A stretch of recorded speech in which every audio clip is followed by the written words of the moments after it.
Hello welcome students, জ্ঞান জ্যোতি coaching সেন্টারের পক্ষ থেকে তোমাদের সকলকে আরও একবার স্বাগত। তোমাদের এক্সাম রিলেটেড আরও একটা গুরুত্বপূর্ণ বিষয় নিয়ে আজকে আমরা আলোচনা করব, সেটা হলো চম্পারণ সত্যাগ্রহ, যেটা কিন্তু অবশ্যই তোমাদের এক্সামের জন্য ইম্পর্টেন্ট একখানা টপিক। এই যে চম্পারণ সত্যাগ্রহ বলো, এই যে জায়গাগুলো রয়েছে, যেগুলো মোটামুটি দেখবে যে তোমাদের সিলেবাসে যে জায়গাগুলো রয়েছে সেটা কিন্তু কম বেশি তোমরা পড়ে এসেছো, ঠিক আছে? সেইগুলোই আমরা পড়বো, কিন্তু সেটা একটুখানি আমরা পলিটিক্যালি এবারে পড়বো, এই হচ্ছে ডিফারেন্স, আর কিছুই নেই। তো চলো ক্লাস বা আলোচনার বিষয় শুরু করার আগে এই জায়গাটা আমরা ঝটপট দেখে নিচ্ছি। তোমরা যারা চাইছো আমাদের সাথে যোগাযোগ করতে, দেখো বোর্ডের কর্নারে দুটো কন্ট্যাক্ট নাম্বার দেখতে পাচ্ছ, যে কোনো একটি নাম্বারে কল করে তোমরা কিন্তু আমাদের সাথে সরাসরি যোগাযোগ করে নিতে পারছো। এছাড়া থাকলো কোর্স ফির বিষয়টা, দেখো তোমরা যারা মেজর স্টুডেন্টস রয়েছো, সেটা যে কোনো সেমিস্টার থেকেই হতে পারে, সেই ক্ষেত্রে তোমাদেরকে পে করতে হবে মাত্র 1199 টাকা, এবং মাইনর স্টুডেন্টসদেরকে কিন্তু পে করতে হবে মাত্র 699 টাকা। এই হলো পুরো বিষয়টা। অ্যাডমিশন প্রসেস চলছে, যারা চাইছো আমাদের সাথে যোগাযোগ করতে যে কোনো একটি নাম্বারে কল করে কিন্তু যোগাযোগ করে নিতে পারো। চলো অতিরিক্ত আলোচনায় না গিয়ে এবারে আলোচনার বিষয়ে ফিরে আসা যাক। দেখো কি বলা হচ্ছে, চম্পারণ সত্যাগ্রহ। চম্পারণ সত্যাগ্রহ কোথায় হয়েছিল? চম্পারণ সত্যাগ্রহ হয়েছিল বিহারে, বিহারের চম্পারণ জেলায়। হ্যাঁ, কত খ্রিস্টাব্দ হয়েছিল? 1917 সালে বিহারের চম্পারণ জেলায় চম্পারণ সত্যাগ্রহ সংগঠিত হয়েছিল। আচ্ছা, কেন হয়েছিল? বা যখনই চম্পারণ সত্যাগ্রহ এই কথাটা তোমাদের মাথায় আসবে, সর্বপ্রথম একটা কথা মনে রেখে দেবে, তিন কাঠিয়া প্রথা।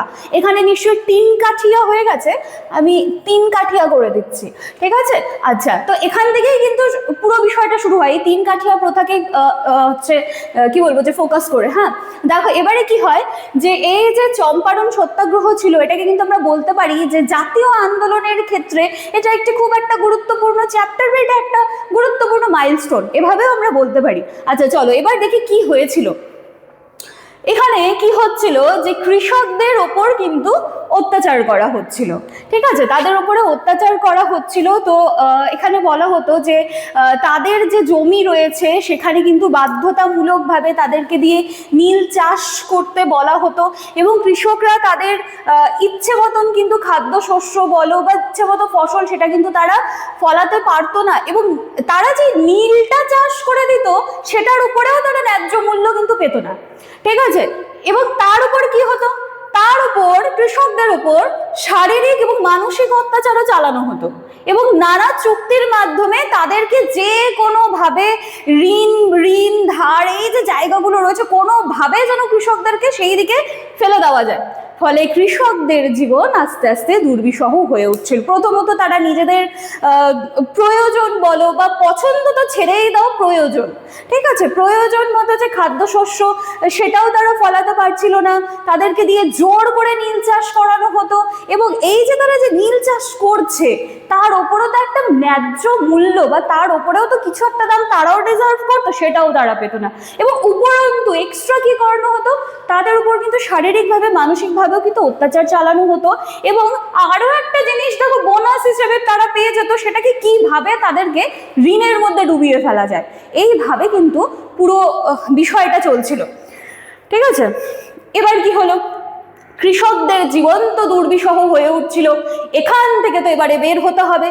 এবার কি হলো, এই পরিস্থিতিতে কৃষক নেতা রাজকুমার শুক্ল মহাত্মা গান্ধীর কাছে সাহায্যের আবেদন জানালেন যে আপনি প্লিজ আসুন, এবং এই যে বিষয় চলছে এটার থেকে কোনোভাবে কিন্তু আমাদেরকে রেহাই দিন বা আপনি হেল্প করুন, ঠিক আছে? এবার কি হলো দেখো, তাহলে রাজকুমার শুক্লার অনুরোধে 1917 সালে মহাত্মা গান্ধী চম্পারণে এলেন, চম্পারণে উপস্থিত হলেন, এবং তিনি কিন্তু এবার পুরো বিষয়টা এবার তিনি তদন্ত শুরু করে দিলেন যে কি হচ্ছে, কি ব্যাপার, কোথার থেকে কি বিষয় বা সোর্সেস কি আছে, ঠিক আছে?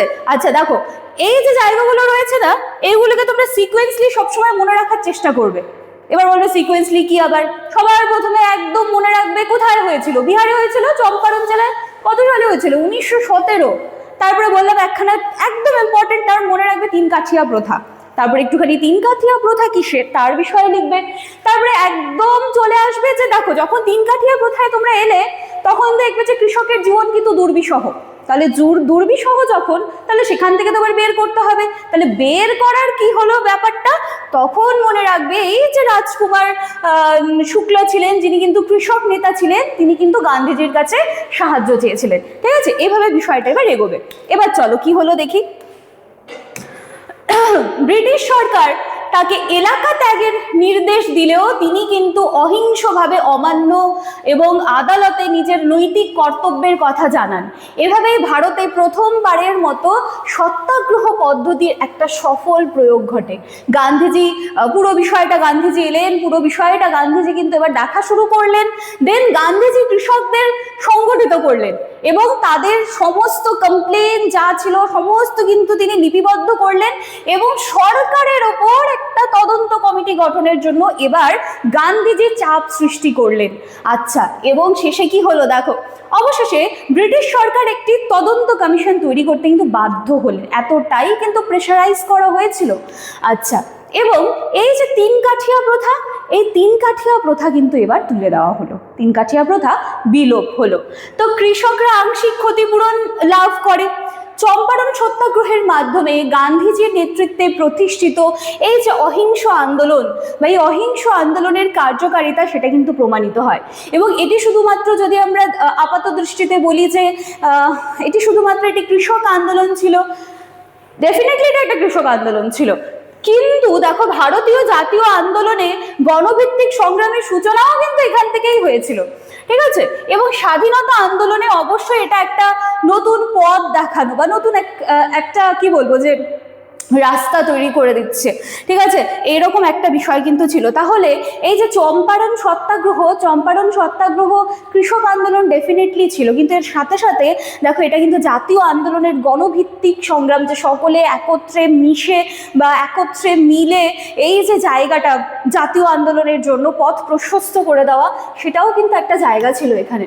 ঠিক আছে, তাহলে খুব ছোট্ট বিষয় ভাবেই কিন্তু এটা আমি রেখেছি, এবং ডিটেলস ক্লাস বা এটার ডিটেলস জানতে হলে কিন্তু আমাদের অনলাইন ব্যাচের যে ক্লাসেসগুলো চলছে সেইখানে তোমাদেরকে কিন্তু জয়েন হতে হবে। এবং সকলেই যারা রয়েছে, যারা পুরনো স্টুডেন্টসরা রয়েছে, তারা কিন্তু জানো ক্লাসে আমি বিষয়টা কতটা ডিটেলসে আলোচনা করে থাকি। তো এই হলো আজকে আমার ক্লাস বা আলোচনার বিষয়। খুব ভালো করে পড়বে, যেই সোর্স থেকে পড়ছো, যেখান থেকেই পড়ছো, চম্পারণ সত্যাগ্রহ কিন্তু এক্সামের জন্য ইম্পর্টেন্ট রয়েছে, খুব ভালো করে ডিটেলসে পড়বে। তো এই হলো পুরো বিষয়টা। দেখা হচ্ছে আবার নেক্সট দিনের ক্লাসে। Thank you.